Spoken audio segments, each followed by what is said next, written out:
मेरा क्या एक्सपीरियंस। तो जैसा कि आप सबने देख ही लिया होगा मेरे थंबनेल में, फ़्लिपकार्ट से मेरा क्या एक्सपीरियंस रहा। तो फ़्लिपकार्ट से मैंने वॉशिंग मशीन मंगाई थी 5 जून को।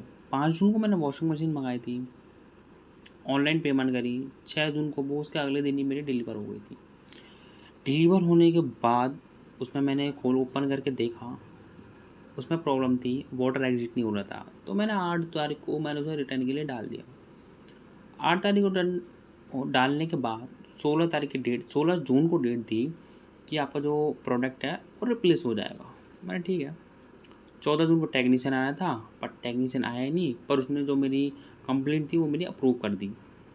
मुझे क्या दिक्कत थी, जब अप्रूव भी कर दिया, अप्रूव उसने कर दिया, तो 16 तारीख को मैंने रिप्लेस हो गया। 16 तारीख को रिप्लेस होने के बाद मैंने 16 तारीख को ही वॉशिंग मशीन को ओपन करके देखा। ओपन होने के बाद देखा कि उसमें भी सेम वही प्रॉब्लम थी, वाटर एग्जिट ही नहीं हो रहा था। मतलब वाटर एग्जिट नहीं होता, पानी भरने के बाद पानी नहीं निकल रहा था, हाथ से मग्गे से निकालना पड़ रहा था मुझे। ऑलरेडी मुझे इतने दिन हो चुके थे, ऊपर से दूसरी सेकंड बार में भी मेरी यही प्रॉब्लम निकली। सेकंड बार में तो मैंने फिर दोबारा मैंने रिफ़ंड का ऑप्शन, तो मैंने रिफ़ंड के लिए ऑप्शन डाल दिया और 9 जुलाई की डेट दी थी मेरे को। 9 जुलाई की डेट देने के बाद 28 जून को मेरा टेक्नीशियन को आना था, पर टेक्नीशियन नहीं आया। और टेक्नीशियन ने क्या करा कि जो भी प्रॉब्लम थी ना, मतलब कि जो प्रॉब्लम थी उसमें ये लिख दिया कि कस्टमर सेटिस्फाइड है, और जो मेरा रिफ़ंड था उसकी वजह से मेरा रिफ़ंड जो प्रोसेस था उसकी वजह से मेरा कैंसिल हो गया। फिर मैंने 28 जून को ही मेरा मैसेज आया था, उसके बाद मैंने कॉल करी फ्लिपकार्ट के कस्टमर केयर पे। कॉल करने के बाद कस्टमर केयर से मैंने कहा, सर मेरा रिफ़ंड कैंसिल कैसे हो गया? तो उन्होंने कहा, सर टेक्नीशियन विज़िट करा था और उन्होंने कहा था कि कस्टमर सेटिस्फाइड है।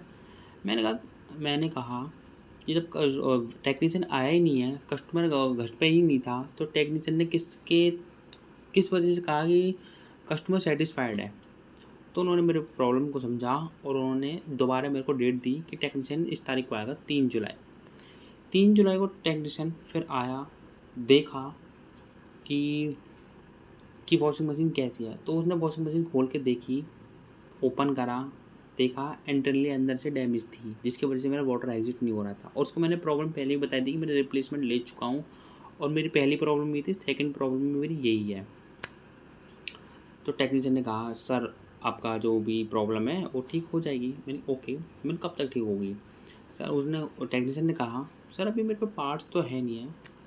मैंने कहा ओके, कब तक ठीक हो जाएगी? फिर भी पार्ट्स नहीं है तो फिर भी बताओ तो सही। तो सर ने कहा 1 से 1.5 घंटे में, या फिर मैं कल आके आपका रिप्लेस कर दूँगा। मैंने कहा ओके, जो भी सामान है मैं देख लूँगा, इतने दिन तक वेट करा है और भी देख लूँगा।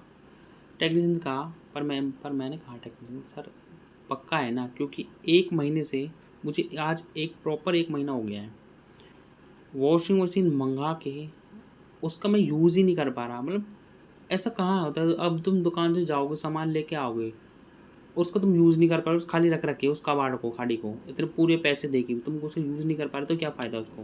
कस्टमर का दिमाग तो ख़राब होगा, जैसे वैसा ही मेरा दिमाग ख़राब हो रहा था। तो उसने कहा, मैंने ओके। तो टेक्नीशियन फिर गया, वो बाहर ही खड़ा था, अपने ऑफिस में बात कर रहा था। तो ऑफिस की तरफ से किसी ने बोली होगी कि ये इंटरनली डैमेज है, तो ये रिप्लेसमेंट नहीं होगी। मैंने कि अच्छा, रिफंड नहीं होगा? कैसे नहीं होगा? तो टेक्नीशियन कहा, सर मैं अपने लेवल पे देखता हूँ। मैंने ठीक है, अपने लेवल पे देखो भाई, पर जो भी है पर ठीक करके दो मुझे, या फिर मेरे को रिफ़ंड, मेरा पूरा पैसा वापस दो। उसने ऐसा कहा तो टेक्नीशियन चला गया। टेक्नीशियन ने क्या करा, मेरे को झूठ तो बोल ही दिया टेक्नीशियन ने।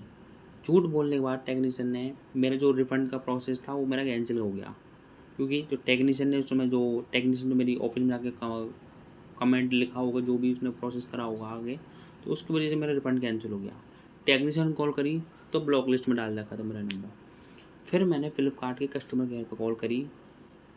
कस्टमर केयर वाले, बेशक से मैं प्लस मेंबर हूँ, आज तक मैंने कोई रिफ़ंड नहीं लिया, कोई रिप्लेसमेंट नहीं ली। फिर भी मैंने प्रॉब्लम बताई अपनी कॉल करके, तो उन्होंने क्या करा, एक बंदे ने क्या करा, 20 मिनट के लिए मेरे को होल्ड पे रख दिया। मैंने ओके, फिर मैंने कॉल काटी। सेकंड टाइम कॉल करा, सेकंड टाइम में उसने मेरी पूरी बात सुनी, मेरे रिफ़ंड की प्रॉब्लम, तो उसने मेरी कॉल कट कर दी। थर्ड टाइम में कॉल अटेंड नहीं करी। फोर्थ टाइम में मेरी कॉल उन्होंने रिपीट में कॉल करी मैंने, वो रिपीट में कॉल करी थी उन्होंने फोर्थ टाइम में। तो मैंने उसको पूरी प्रॉब्लम बताई। वो कस्टमर केयर का बंदा फिर मेरे से कह रहा है सर होल्ड पे रहिए, मैं आपकी जो कंप्लेंट है मैं आगे फॉरवर्ड करता हूँ। मैंने होल्ड पे मत रख, जो भी है प्रॉब्लम है बिना होल्ड पे रख के आगे फॉरवर्ड कर जो भी है। तो उसने करा सर, उसने कहा कि सर आप ओनिडा के जो ओनिडा कंपनी है उसके टेक्नीशियन से और बात करिए, जो भी प्रॉब्लम है आपकी सॉल्व हो जाएगी। मैं क्यों बात करूँ, आप बात करो ना। तो मैंने कहा चलो मैंने ठीक है, मेरे को डिटेल्स दे दो। उन्होंने डिटेल्स दी, मैंने बात करी, टेक्नीशियन आएगा आएगा, आज तक नहीं आया। आज हो गई है 16 तारीख, 16 जुलाई हो गया भाई। 5 जून की मैंने वॉशिंग मशीन, 16 जुलाई हो गई है, आज तक वो ना तो रिफंड हुआ ना वॉशिंग मशीन ठीक हुई है। और थक गया हूँ मैं यार, मैं थक ही गया था। मैंने कि जो भी है देखी जाएगी, इनका भला हो।